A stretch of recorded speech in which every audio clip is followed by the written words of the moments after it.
Olá, eu sou a professora Carolina Guerreiro e nós vamos falar um pouco sobre a inclusão educacional.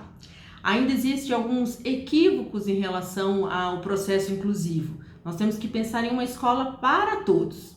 Essa escola, ela visa acolher a diversidade, as diferenças culturais, sociais, econômicas, ideológicas e também as diferenças que envolvem a deficiência e os transtornos. A deficiência, seja ela qual for, sensorial, física, neuromotora, intelectual, os transtornos e inclusive as dificuldades de aprendizagem e as altas habilidades. Então, pensarmos nessa escola inclusiva, nós devemos pensar em uma escola responsável, uma escola que pensa de forma respeitosa, responsável, ética, que atende a todos, né, sem distinção. E esse é o processo inclusivo e chamado Escola para Todos dentro da Política Nacional de Educação Especial na perspectiva de educação inclusiva de 2008.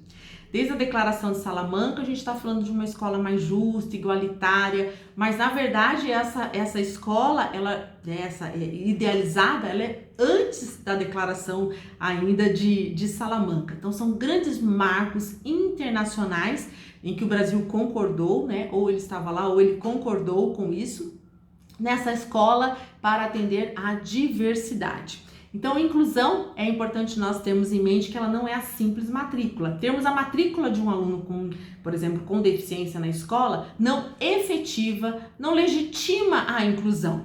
Nós precisamos pensar na matrícula, na permanência, ele precisa frequentar e ele precisa avançar academicamente. De acordo com Libânio, qual é a função social da escola? Aquisição de conhecimento científico para todos os alunos.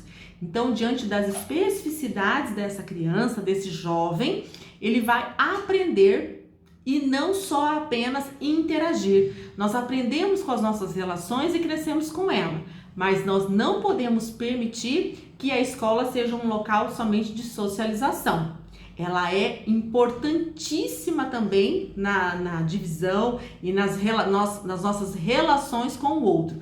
Mas os nossos alunos devem se apropriar de conhecimentos, todos esses alunos, né? E pensarmos nesse professor que ele precisa estar preparado para essa nova realidade, né? Adaptar a sua prática pedagógica a essa nova realidade. Nós estamos falando hoje de um professor com grande responsabilidade para atender todo esse público, um professor que está buscando estratégias e que deve se apropriar desse trabalho colaborativo, entender o que ele não está sozinho, pelo menos ele não deve trabalhar sozinho, ele deve partilhar dos seus anseios, das suas dúvidas com a equipe pedagógica, ele deve ter o apoio da família e principalmente dos professores especializados, que são os professores de apoio, que atendem e acompanham os alunos com deficiência ou transtorno, e dos professores especializados do atendimento educacional,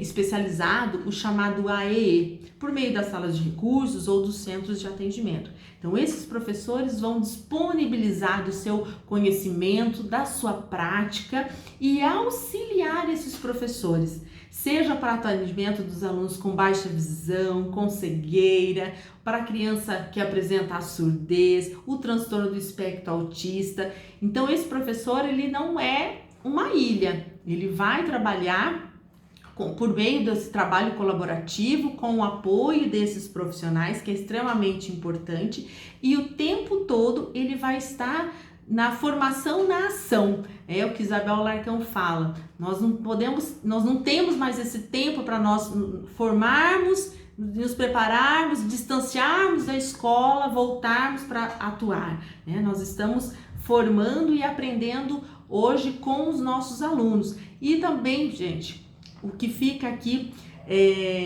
acho que de mais importante do nosso vídeo, não existe um caderninho de receita em que eu aprendo a lidar com o meu aluno que apresenta transtorno de espectro autista e assim eu vou atender todos que eu tiver.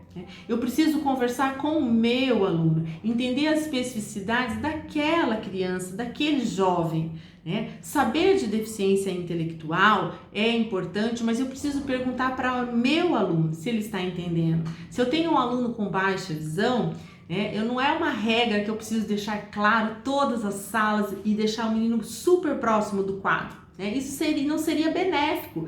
Eu preciso perguntar para ele se a letra que eu estou escrevendo no quadro favorece, não está dando um desgaste visual nele, uma saturação, se esse desenho macro é o suficiente. Muitas crianças precisam somente de uma luz em cima do texto a ser lido e não iluminar muito a sala. Alguns recursos, eles são extremamente baratos, de baixo custo, como colocar o papel pardo nas janelas, para aquelas escolas que não tem como ter cortina naquele momento, para não ter muita claridade para um aluno com baixa visão.